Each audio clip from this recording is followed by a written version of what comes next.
नमस्कार। कार्यक्रम आंखें में आपका स्वागत है।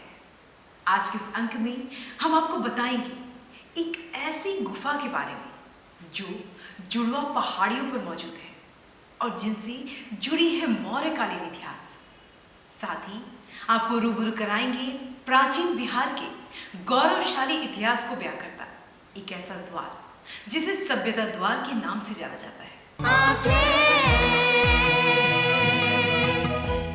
देश के गौरवशाली इतिहास में बिहार का हमेशा से विशेष महत्व रहा है। बिहार की धरती भगवान बुद्ध की धरती, भगवान महावीर की धरती महान सम्राट अशोक की और ना जाने कितने ही महान पुरुषों की गाथा को अपने में समेटे हुए है। उसी बिहार की धरती पर मिलती है दुनिया की पहली मानव निर्मित गुफाएं, जिसका संबंध मौर्य काल से बताया जाता है।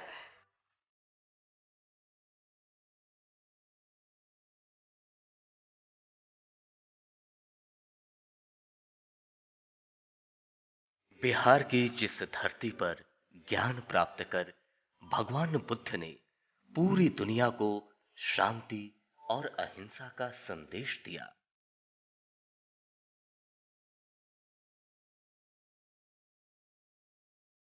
बिहार की जिस धरती पर महावीर ने कठिन तप कर ज्ञान प्राप्त किया, जिस धरती पर मौर्य सम्राट अशोक की वीरता की विरासत पसरी है, जो धरती सत्ता और सिंहासन के लिए सम्राट अशोक के कत्ले आम की गवाह रही, जहां सम्राट अशोक ने बाद में शांति और अहिंसा का रास्ता अपना लिया, उसी बिहार की धरती पर मिलती है दुनिया की पहली मानव निर्मित गुफाएं, जिसका संबंध मौर्य काल से बताया जाता है। पौराणिक मान्यता ये भी है कि इन गुफाओं को भगवान विश्वकर्मा ने एक ही रात में बनवाया था। मान्यता ये भी है कि इन गुफाओं का संबंध भगवान शंकर और उनके परम भक्त वाणासुर से भी था। ये गुफा महान ऋषि मुनियों की तपोस्थली भी हुआ करती थी। लेकिन सवाल उठता है कि अगर इतिहास में इन गुफाओं का वर्णन मिलता है तो क्या वाकई इन गुफाओं को भगवान विश्वकर्मा ने बनवाया था या फिर इंसान ने? क्या है असलियत इन गुफाओं में महान ऋषियों की कठिन तप की? इन्हीं तमाम सवालों की असलियत जानने के लिए हमारी सहयोगी रुचि सिंह ने रुख किया बिहार के गया जिले से 24 किलोमीटर की दूरी पर मौजूद बराबर गुफाओं का।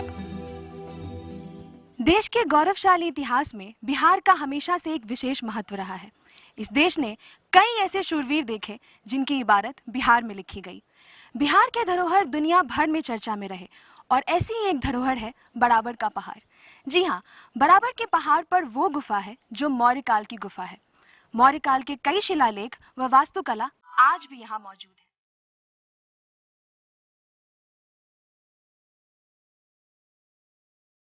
बराबर की गुफाओं को सतघरवा भी कहते हैं।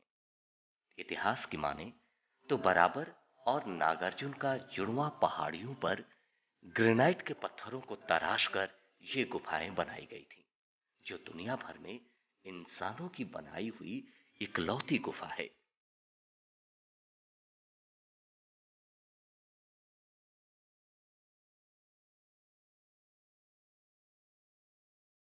बराबर की पहाड़ियों पर बनी इन गुफाओं को बनवाने का आखिर मकसद क्या रहा होगा?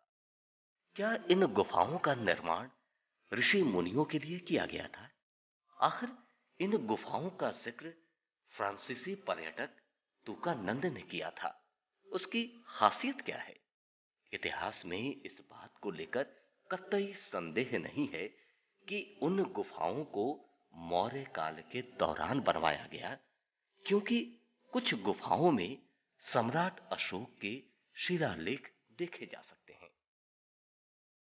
सतघरवा गुफा या बराबर की गुफा कहिए, इन गुफाओं का निर्माण जिस काल में हुआ उसके बारे में कई ऐसे ऐतिहासिक तथ्य हैं जिनके बारे में जानने और समझने की जरूरत है। क्योंकि ये हमारे देश की एक ऐसी धरोहर है जिसकी चर्चा पूरी दुनिया में है।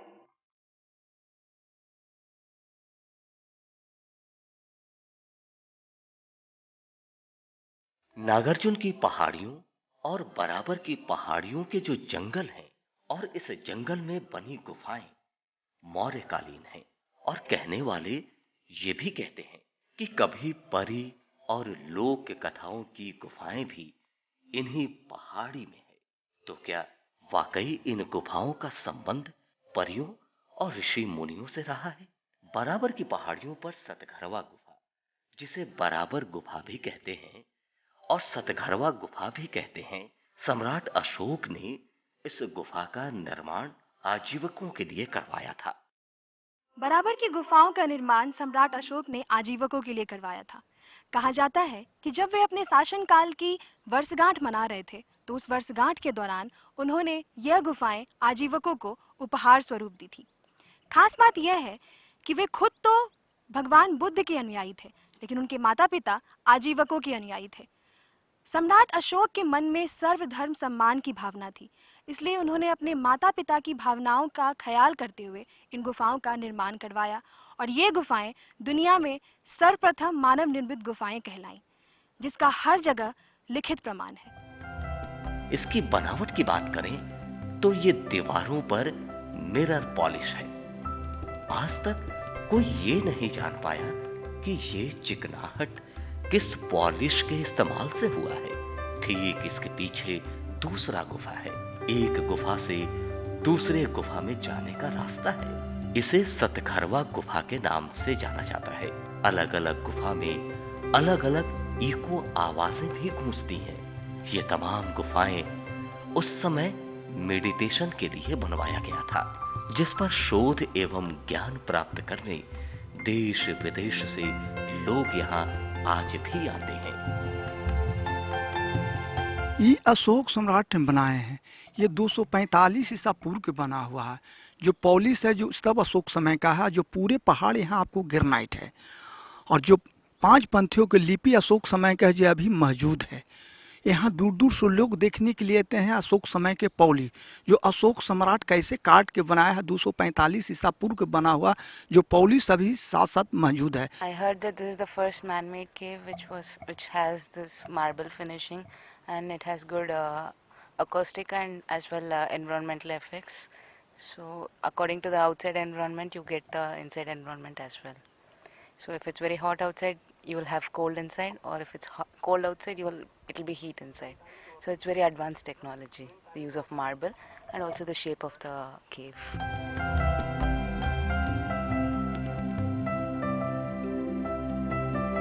बराबर पहाड़ पर वो गुफा है जो मौर्य काल की गुफा है और कहा जाता है कि दुनिया के सबसे पुराने पत्थर को काटकर बनाए गए गुफाओं में से एक गुफा है। मौर्य काल में कई शिलालेख, कई वास्तुकला आज भी यहाँ मौजूद हैं। ये अपने आप में ऐतिहासिक गुफा है। लोमस ऋषि गुफा हो, कर्ण चौपाल गुफा हो, सुदामा गुफा हो, अगल बगल में तमाम गुफाएं हैं, लेकिन ये एक गुफा है और इसके अंदर अनेक गुफाएं हैं।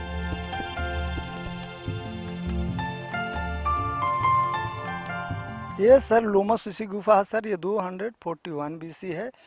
ये अशोक समय के बना हुआ सर। इनकम्प्लीट है सर। जो अशोक समय के 4 गो एलिफेंट बना हुआ सर और शिवलिंग है सर और उसका बाद में क्रोकोडाइल है सर। और यहाँ से 2 किलोमीटर आपको नागार्जुन गुफा है सर, जो अशोक के पोता ने बनाया है sir.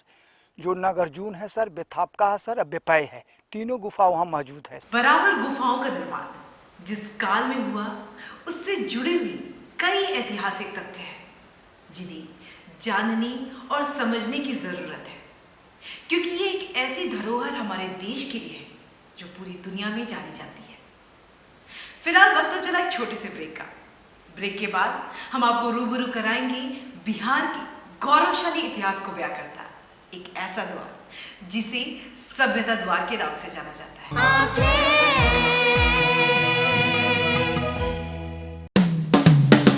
Lohia Nagar Mount Carmel High school ऐसा स्कूल जहां उपलब्ध है हाईटेक क्लास की facility, upgraded library, smart class facility, lab and computer class की फैसिलिटी के साथ हॉर्स राइडिंग की भी सुविधा। इसके अलावा बच्चों के खेलने के साथ आने जाने की भी सुविधा। एडवांस सुविधाओं से लैस Lohia Nagar Mount Carmel High School, Gayatri Mandir road, Kankarbagh, Patna. आपके रक्त की एक बूंद किसी की जिंदगी बचा सकती है। तो आइए हम सब मिलकर रक्तदान करें। रक्तदान महादान, जनहित में जारी। ज्ञान स्थली हाई स्कूल, जहां दी जाती है हाईटेक क्लास की फैसिलिटीज, खेलने की सुविधा, स्मार्ट क्लास की सुविधा, लेटेस्ट किताबों वाली लाइब्रेरी की सुविधा, लैब की सुविधा, बच्चों के लिए कंप्यूटर क्लासेस की सुविधा, साथ ही आने जाने की facilities. Gyan Sthali high school, Alamganj, Patna.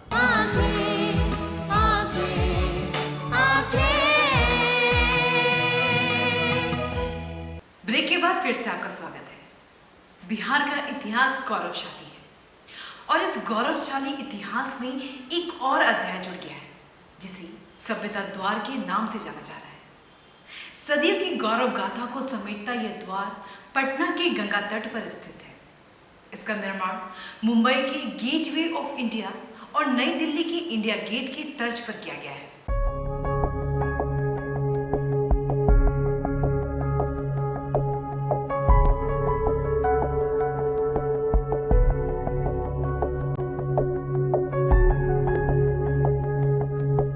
Bihar के गौरवशाली इतिहास में एक और अध्याय जुड़ गया जिसे सभ्यता द्वार के नाम से जाना जा रहा है। सदियों की गौरव गाथा को समेटता ये सभ्यता द्वार पटना के गंगा तट पर स्थित है। इसका निर्माण मुंबई के गेटवे ऑफ इंडिया और नई दिल्ली के इंडिया गेट के तर्ज पर किया गया है।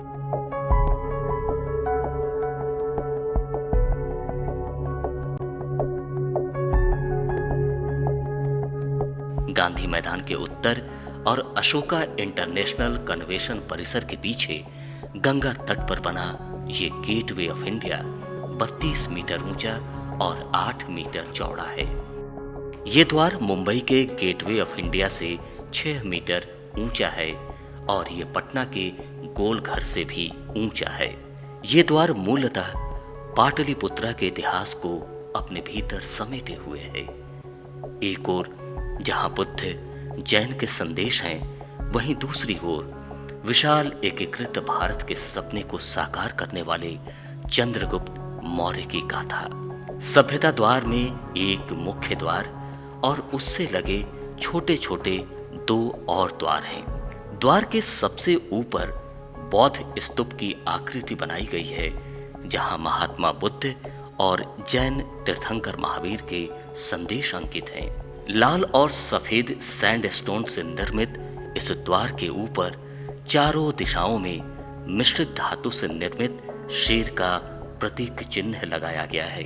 साथ ही द्वार पर यूनान के राजदूत और इंडिका पुस्तक के लेखक मेगास्थनीज के संदेश भी लिखे गए हैं।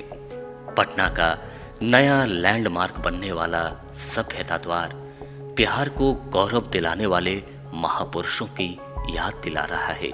किसी राज्य के विकास का पैमाना कानून व्यवस्था की स्थिति, अच्छी सड़कें और बिजली ही नहीं, अच्छे और दर्शनीय भवन भी होना चाहिए।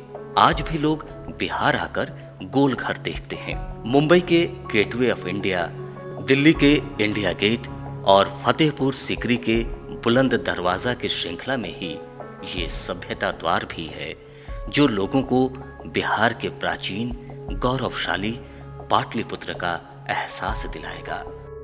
तो दर्शकों, अभी हम खड़े हैं बिहार के लैंडमार्क कहे जाने वाले सभ्यता द्वार के पास। एक और जहां ये बिहार की गौरवशाली महापुरुषों की याद दिलाता है, तो वहीं दूसरी ओर ये पर्यटकों को काफी अपनी ओर आकर्षित भी करता है। तो चलिए जानते हैं यहाँ आए पर्यटकों से कि क्यों और किस लिए ये खास है सभ्यता द्वार। मैं इस सभ्यता द्वार को देखने के लिए आई, बहुत दिनों से ललक थी कि मैं इसे देखूं। चारों ओर की व्यवस्था तो मुझे बहुत अच्छी लगी, गार्ड्स बहुत पंक्चुअल हैं किंतु एक कमी नज़र आई जो यहाँ शौचालय नहीं है, जो पर्यटकों को देखने के समय में कभी भी किसी को ज़रूरत पड़ सकती है, क्योंकि यह अनैच्छिक क्रिया है। इसलिए मैं चाहूँगी कि यहाँ उसका निर्माण कराया जाए। तो यहाँ मुझे बहुत अच्छा लगा कि एक दर्शनीय स्थल है और यहाँ की एक खासियत मुझे बहुत अच्छी लगी कि यहाँ का माहौल जो संगीतमय है, ये मुझे बहुत अच्छी लगी। 2500 साल पहले मेगास्थनीज ने अपनी पुस्तक इंडिका में प्राचीन पाटलिपुत्र को भारत का सबसे बड़ा और पुराना नगर बताकर इसका गौरवगान किया था। सभ्यता द्वार के जरिए आने वाली पीढ़ियां बिहार के गौरवशाली इतिहास को जानेंगी। ये 1 एकड़ भूभाग में फैला है। सभ्यता द्वार के आसपास काफी खूबसूरत गार्डन बना है। गार्डन भी पर्यटकों को अपनी तरफ आकर्षित कर रहा है। तो दर्शकों, बहुत सारे लोगों से हम लोगों ने बात किया जो यहाँ पटना शहर के ही हैं, मगर कुछ पर्यटक यहाँ पर ऐसे भी हैं जो बाहर के शहरों से यहाँ आकर सभ्यता द्वार को देखने आए हैं। उन्हीं में से कुछ लोग ऐसे हैं जिनसे हम अभी बात करेंगे। तो मैम, कैसा लग रहा है यहाँ आकर के? आप बाहर से आई हैं, बताइए कैसा लग रहा है? मेरा नाम पल्लवी सिन्हा है और मैं आगरा से आई हूँ और मैंने यहाँ के बारे में सुन रखा था और नीतीश जी के कामों को देखना चाह रही थी, तो बहुत ही अच्छा लग रहा है। यहाँ की कुछ विशेषता आप बताइए मैम, कैसा लग रहा है यहाँ की कुछ विशेषता जो आपको बहुत खास आकर्षित की हो अपनी ओर? कुछ बहुत अच्छा लग रहा है, यहाँ गंगा के किनारे बना हुआ है, हम लोग को बहुत पसंद आ रहा है ये चीज़। एक तरफ महात्मा बुद्ध और सम्राट अशोक तथा दूसरी तरफ महावीर और मेगास्थनीज की वाणी को स्थान दिया गया है। ये पर्यटकों को आकर्षित करेगी। दर्शक भ्रमण के साथ विचार भी जान सकेंगे। बहुत खूबसूरती है, बहुत अच्छी है। मैं तो पहले भी यहाँ आ चुकी हूँ, बट मैं यहाँ बोलना चाहती हूँ कि कुछ एक तो फर्स्ट टाइम की यहाँ ना बच्चों के लिए स्पेशली एक पार्क डेवलप कर देना चाहिए, स्पेशली बच्चों के किड्स के लिए। और अगर हो सके तो यहाँ आसपास कुछ बोटिंग की करवानी चाहिए, जो इससे ज़्यादा और ज़्यादा डेवलपमेंट होगा। और ऐसे तो स्पेशली पटना में बहुत कुछ न्यू हुआ है, जो हम लोग काफ़ी अब घूमने निकलते हैं। संडे हम लोग का स्पेशली जाता है घूमने। और मैं बोलना चाहती हूँ कि स्पेशली ये तो सभ्यता द्वार, मैं जितनी बार भी किसी से भी मिलती हूँ तो यहाँ के बारे में ज़रूर जिक्र करती हूँ कि बहुत खूबसूरती है, जाना चाहिए देखने के लिए। मुझे यहाँ पे आकर के बहुत अच्छा लग रहा है। मैं यहाँ पे सेकंड टाइम आई हूँ। मुझे ऐसा लगता है कि पटना में ये one of the most beautiful place है, जहाँ पे आके लगता है कि हाँ, हम कहीं पटना में नहीं, कोई अलग जगह पे आए हैं। सो हमको बहुत अच्छा लगा यहाँ पे आकर के। सभ्यता द्वार के जरिए आने वाली पीढ़ियां बिहार के गौरवशाली इतिहास को जानेंगी और समझेंगी भी। सचमुच में आज हर कोई इस भव्य द्वार से रूबरू होना चाहता है। आज का कार्यक्रम आपको कैसा लगा हमें जरूर बताएं। हमारा ईमेल आईडी है lmcanki2017@gmail.com। आज के लिए बस इतना ही। मिलेंगे अगले अंक में कुछ नए मुद्दों के साथ। तब तक के लिए हमें दीजिए इजाजत।